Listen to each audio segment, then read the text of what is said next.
សូមជម្រាបសួរបងប្អូនទាំងអស់គ្នាថ្ងៃនេះខ្ញុំសូមចែករំលែកនៅប្រធានបទថ្មីមួយទៀតទាក់ទងទៅនឹងបង្កើតភាពឆ្លាតវៃផ្នែកហិរញ្ញវត្ថុរបស់យើងតើសំដៅលើសមត្ថភាពអ្វីខ្លះហេតុអ្វីបានជាភាពឆ្លាតវៃផ្នែកហិរញ្ញវត្ថុមានសារៈសំខាន់ភាពឆ្លាតវៃផ្នែកហិរញ្ញវត្ថុនឹងជួយឲ្យសម្រេចនៅគោលដៅហិរញ្ញវត្ថុមែនឬទេភាពឆ្លាតវៃផ្នែកហិរញ្ញវត្ថុជួយយើងឲ្យគេចផុតពីបំណុលអាក្រក់មែនឬភាពឆ្លាតវៃផ្នែកហិរញ្ញវត្ថុពិតជាជួយយើងមានលុយកាក់ចាយវាយនៅពេលចាស់ចូលនិវត្តន៍លែងធ្វើការកើតមែនឬតោះយើងមកស្វែងយល់ទាំងអស់គ្នាភាពឆ្លាតវៃផ្នែកហិរញ្ញវត្ថុគឺជាសមត្ថភាពក្នុងការយល់ដឹងនិងដោះស្រាយបញ្ហាលុយកាក់នៅក្នុងជីវិតប្រចាំថ្ងៃវាមិនសំដៅទៅលើការចេះគណនាឬមានលុយកាក់ច្រើននោះទេប៉ុន្តែវាជាចំណេះដឹងការយល់ឃើញនិងការសម្រេចចិត្តត្រឹមត្រូវក្នុងការគ្រប់គ្រងចាយវាយលុយកាក់របស់យើងអាចនិយាយថាភាពឆ្លាតវៃផ្នែកហិរញ្ញវត្ថុគឺយើងយល់ដឹងច្បាស់ពីចំណូលចំណាយរបស់យើងទំហំនៃបំណុលរបស់យើងវិធីសាស្ត្រនៃការសន្សំរបស់យើងការវិនិយោគរបស់យើងនិងគោលដៅហិរញ្ញវត្ថុរបស់យើងដែលប៉ងប្រាថ្នាចង់បាននាពេលអនាគតជាដើមការមិនដឹងច្បាស់ពីរបៀបនៃការគ្រប់គ្រងចាត់ចែងលុយកាក់អាចនឹងធ្វើឲ្យយើងឈានទៅរកបំណុលមិនល្អដែលពិបាកនឹងដោះស្រាយឬឈានដល់ការធ្លាក់ជាបំណុលវ័នកក៏អាចថាបានបាត់បង់ឱកាសបង្កើតប្រាក់ចំណូលតាមរយៈការវិនិយោគដើម្បីបានប្រាក់ចំណូលបន្ថែមមិនមានសុវត្ថិភាពផ្នែកហិរញ្ញវត្ថុនាពេលចាស់ចូលនិវត្តន៍ឬធ្វើការលែងកើតដែលនឹងអាចធ្វើឲ្យជីវិតយើងរស់នៅដោយលំបាកនិងអាចបាត់ឱកាសផ្សេងៗទៀតដែលយើងប្រាថ្នាចង់បានដូចជារបស់ប្រើប្រាស់លំនៅឋានថ្មីការធ្វើដំណើរកម្សាន្តនៅកន្លែងដែលយើងប្រាថ្នាចង់ទៅជាដើមមានភាពឆ្លាតវៃផ្នែកហិរញ្ញវត្ថុយើងផ្ដើមចេញពីការចេះគិតគូរគ្រប់គ្រងលុយកាក់ដោយមិនពឹងផ្អែកទៅលើសំណាងនោះទេការចេះគ្រប់គ្រងលុយកាក់គឺជាការចេះបែងចែកចំណូលចំណាយសម្រាប់ការចាយវាយប្រចាំថ្ងៃដោយមានផែនការនិងខ្ទង់ចំណាយត្រឹមត្រូវច្បាស់លាស់តាំងពីដើមខែរហូតដល់ចុងខែដោយកត់ត្រាចំណូលចំណាយដើម្បីតាមដានលើការចាយវាយប្រចាំថ្ងៃរបស់យើងថាតើត្រឹមត្រូវតាមខ្ទង់ចំណាយនិងផែនការដែលយើងបានរៀបចំក្នុងកម្រិតណាមួយដើម្បីឆ្លុះបញ្ចាំងវាយតម្លៃនិងរៀបចំកែសម្រួលឡើងវិញ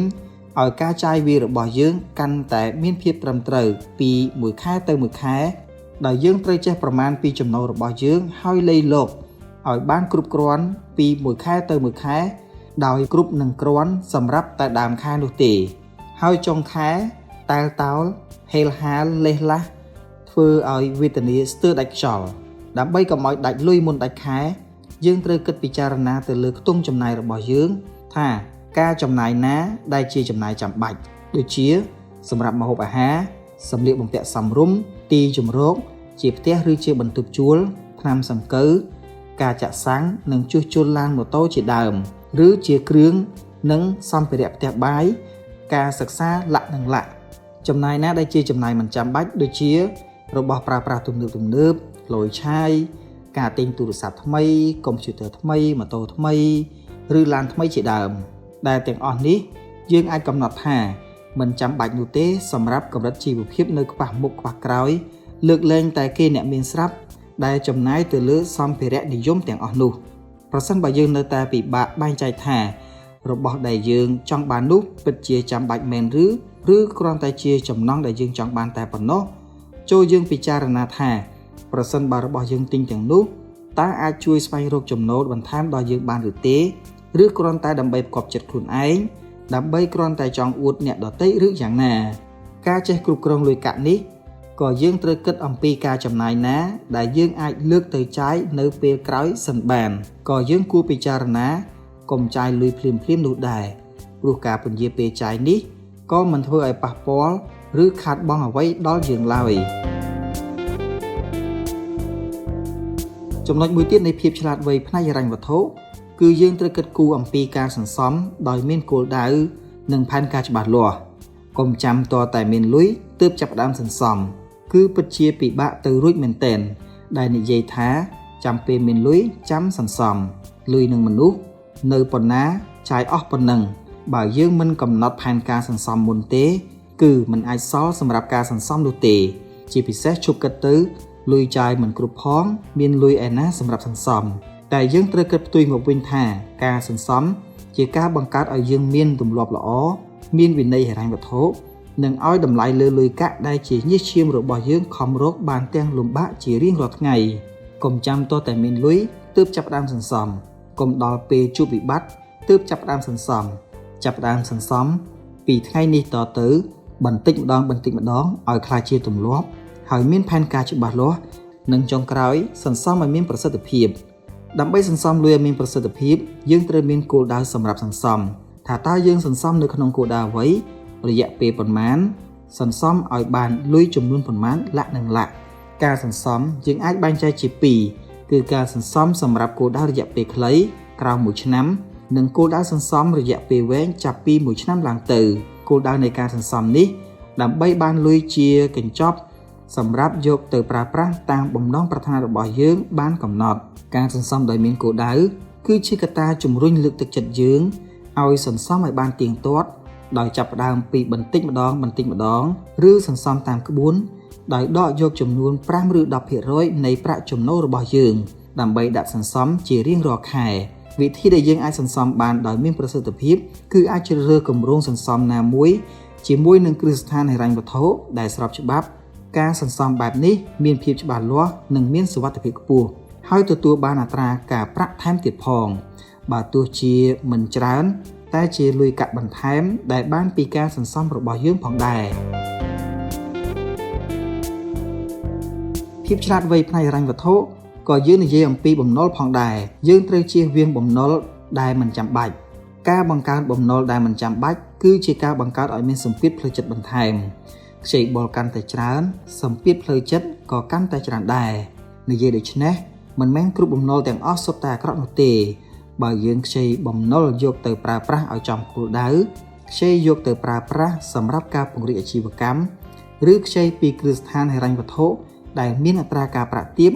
យកទៅបង់ផ្ដាច់បំណុលដែលមានអត្រាការប្រាក់ខ្ពស់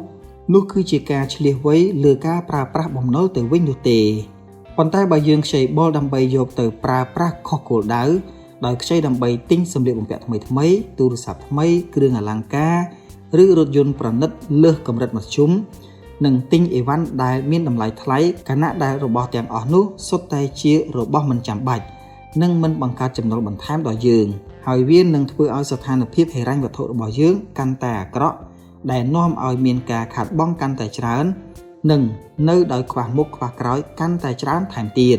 បំណុលមិនចាំបាច់នឹងបង្កឲ្យយើងមានវិបត្តិហិរញ្ញវត្ថុបំណុលបង្កើតឲ្យមានសម្ពាធនិងការរស់នៅដោយព្រួយបារម្ភនឹងធ្វើឲ្យប៉ះពាល់ដល់គុណភាពជីវិតនិងសុខភាពផ្លូវចិត្តព្រមទាំងបិទឱកាសយើងក្នុងការវិនិយោគឬការអភិវឌ្ឍខ្លួនបន្ថែមជាដើមចេះបង្កើតវិន័យលើការចំណាយនិងសម្រេចចិត្តដោយភាពឆ្លាតវៃគឺជាជំហានដើម្បីរស់នៅដោយគ្មានបំណុលចាំបាច់ចំណុចមួយទៀតដែលនិយាយអំពីភាពឆ្លាតវៃផ្នែកហិរញ្ញវត្ថុក៏យើងគិតគូរអំពីការវិនិយោគដើម្បីឲ្យរីកចម្រើនដោយទទួលបានប្រាក់ចំណូលបន្ថែមសម្រាប់រយៈពេលខ្លីនិងសម្រាប់រយៈពេលវែងផងដែរគំរូភាពនៃការវិនិយោគដ៏ល្អបំផុតមួយរបស់មហាសេដ្ឋីវិនិយោគលើពិភពលោកគឺលោក Warren Buffett ដែលមានគោលការណ៍សំខាន់មួយចំនួនដោយលោកវិនិយោគទៅលើតែក្រុមហ៊ុនណាដែលលោកបានសិក្សាវាយតម្លៃដោយមើលទៅលើបំណុលប្រាក់ចំណេញផលចំណេញនាពេលអនាគតនិងភាពប្រកួតប្រជែងជាមួយនឹងដៃគូក្រុមហ៊ុនដទៃហើយការជ្រើសរើសក្រុមហ៊ុនវិនិយោគដែលមានគំរូចំណូលល្អមានបណ្ដាញល្អនិងមានផលិតផលឬសេវាកម្មគប់ចិត្តអតិថិជនបានច្រើនអ្វីដែលលោកជៀសវាងគឺការវិនិយោគទៅលើអាជីវកម្មដែលលោកមិនស្គាល់ឬពិបាកយល់ពីព្រោះលោកយល់ថាហានិភ័យកើតចេញពីការមិនយល់នេះតែម្ដង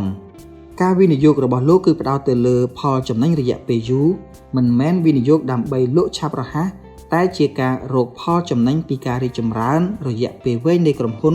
ដែលលោកបានវិនិយោគជាមួយអ្វីដែលយើងអាចរៀនសូត្រពីគំរូវិនិយោគរបស់លោក Warren Buffett ទៀតគឺមូលដ្ឋានគ្រឹះនៃការវិនិយោគរបស់លោកគឺផ្ដោតទៅលើការសិក្សាឲ្យបានហ្មត់ចត់មិនវិនិយោគតាមគេថាឬតាមអារម្មណ៍ចង់បាននោះទេហើយជាការវិនិយោគដោយជឿជាក់ទៅលើភាពរីកចម្រើនយូរអង្វែងយើងក៏អាចចាប់ផ្ដើមរៀនសូត្រវិនិយោគជាមួយនឹងផ្សារមូលបត្រកម្ពុជាដោយ ប្រើប្រាក់បន្តិចបន្តួចរបស់យើងបានដូចគ្នាយើងអាចសិក្សាបន្ថែមជាមួយនឹងធនាគារ Exida កំពង់ផែស្វយ័តក្រុងព្រះសីហនុរដ្ឋកោទឹកកម្ពុជាសាលារបស់អ្នកញ្ញាគួចមីងលីក្រុមហ៊ុន Cellcard របស់អ្នកញ្ញាគិតបេងជាដើមដែលសុទ្ធតែជាក្រុមហ៊ុនលក់ភាគហ៊ុននៅក្នុងផ្សារមូលបត្រខ្ញុំនឹងចែករំលែកកាន់តែលម្អិតនៅពេលក្រោយទាក់ទងទៅនឹងការវិនិយោគនៅលើផ្សារហ៊ុនសរុបមកវិញភាពវៃឆ្លាតផ្នែកហិរញ្ញវត្ថុគឺជាសមត្ថភាពក្នុងការយល់ដឹងនិងដោះស្រាយបញ្ហាលុយកាក់នៅក្នុងជីវិតប្រចាំថ្ងៃយើងត្រូវដឹងច្បាស់ពីការគ្រប់គ្រងលុយកាក់ចំណូលចំណាយការកត់ត្រាឲ្យបានត្រឹមត្រូវសន្សំដោយមានគោលដៅច្បាស់លាស់ទាំងគោលដៅរយៈពេលខ្លីនិងគោលដៅរយៈពេលវែងជៀសឲ្យផុតពីបំណុលមិនចាំបាច់កុំខ្ចីលុយដើម្បីទិញរបស់ប្រើប្រាស់ដែលគ្រាន់តែជាការបំពេញចំណង់ឬភ្នែកអ្នកដទៃតែប៉ុណ្ណោះ